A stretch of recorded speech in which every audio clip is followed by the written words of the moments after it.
আসসালামু আলাইকুম।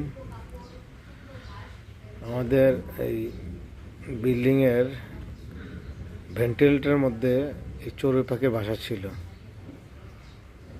তো কিছুক্ষণ আগের তীব্র ঝড়ের কারণে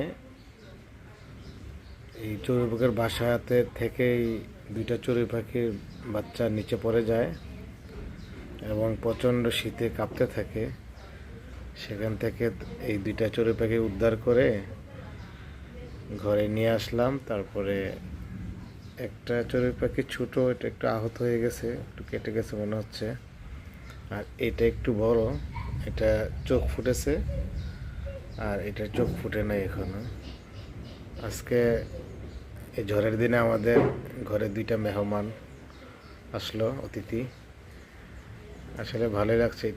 এটা এই ছোট পাখিটা অলরেডি কাঁপতেছে, এই যে ভিজে গেছে।